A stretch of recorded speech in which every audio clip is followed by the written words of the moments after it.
poor perception, and although I don't think it works, I think it's harmful to women. I think it's harmful to our society to have a society that says that sex outside of marriage is something that should be encouraged or tolerated, particularly among the young. And I think it has, and we've seen very, very harmful long-term consequences to a society. So birth control to me enables that, and I don't think it's a healthy thing for our country. For the first time since the early 1970s, when birth control was legalized, the right of women to use birth control is being questioned. For the past 40 years, birth control has rarely entered the public media, and women have grown to consider it a basic health right. How is it possible that this issue is once more under consideration? The issue reemerged when Obama made a mandate that all employers are required to cover the full cost of preventative care in their insurance, including birth control. We also accepted a recommendation from the experts at the Institute of Medicine that when it comes to women, preventive care should include coverage of contraceptive services such as birth control. In addition to family planning, doctors often prescribe contraception as a way to reduce the risks of ovarian and other cancers and treat a variety of different ailments. And we know that the overall cost of health care is lower when women have access to contraceptive services. The mandate was received by the public in a myriad of ways. Many people were happy to hear about this new law, but that was not the case for Catholic bishops. The Catholic Church has always considered the use of birth control a deep moral wrong. They believe that birth control lowers the morality of society because people can have sex outside of marriages without facing the consequences. Not only this, but some birth control strategies can cause abortions, which is considered murder in the eyes of Catholics because it is believed that life begins at conception. Considering their many deep moral objections against the use of birth control, it is understandable that many would be offended by a mandate that requires Catholic employers to pay for the use of birth control. This is not the view of all Catholics, though. 98% of sexually active Catholic women have used birth control at some point, and 77% of practicing Catholics believe it is okay to discount the rulings of the bishops on birth control. This reality has not stopped Catholic bishops from arguing against the mandate, on the grounds that the mandate forces Catholic employers to go against their moral consciences. In response to Catholic protests, Obama decided to make a compromise that all insurance companies will be required to cover birth control, instead of the employers having to provide the coverage themselves.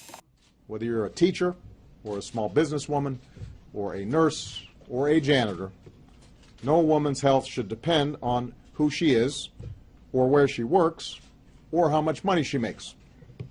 Every woman should be in control of the decisions that affect her own health, period. We've been mindful that there's another principle at stake here, and that's the principle of religious liberty.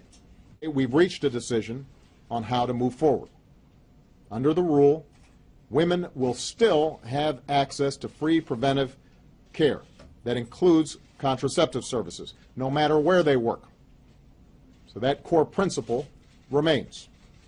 But if a woman's employer is a charity or a hospital that has a religious objection to providing contraceptive services as part of their health plan, the insurance company, not the hospital, not the charity, will be required to reach out and offer the woman contraceptive care free of charge, without copays and without hassles. This compromise was, however, not satisfactory in the eyes of the bishops, because Catholic organizations still must pay for the insurance companies to provide a service they find immoral.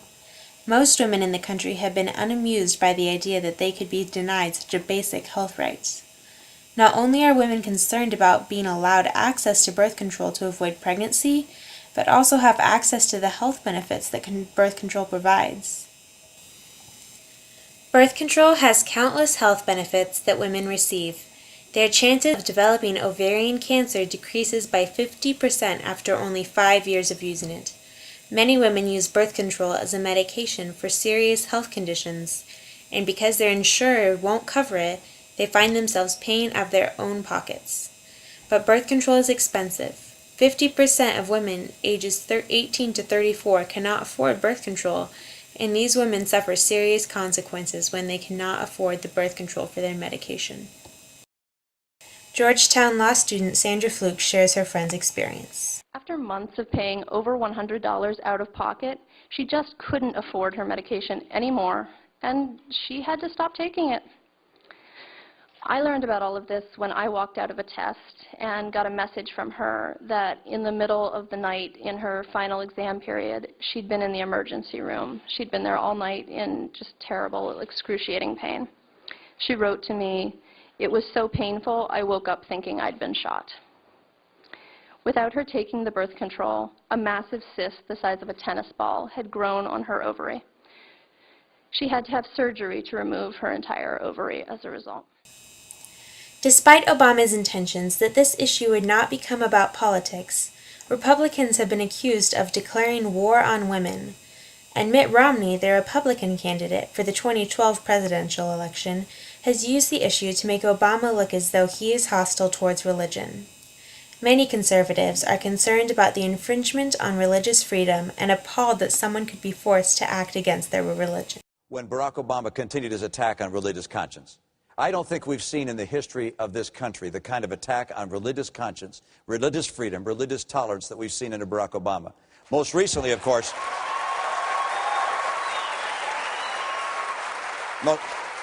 most recently requiring the Catholic Church to provide for its employees and its various enterprises health care, insurance that would include birth control, sterilization, and the morning after pill. Despite these accusations, Obama's campaign has still benefited from this issue in that many women have become supporters. With so many conservative politicians speaking out against their right to use birth control, Obama's outspoken support of health care for women has increased his popularity among single women especially. This issue has been one of the most difficult to find a common moral ground. What is moral to one side is completely immoral to the other side. Americans are faced with denying women their rights to health care, or denying Catholics the right to live out their faith without government interference.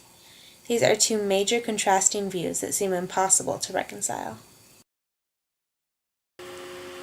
For now, Obama's mandate is in place, and Catholic organizations will be given a year to comply and start providing the coverage. The upcoming 2012 presidential election will have a powerful impact on whether women will be promised unalienable rights to health care under Obama, or religious organizations will be allowed to continue without the interference of governmental mandates.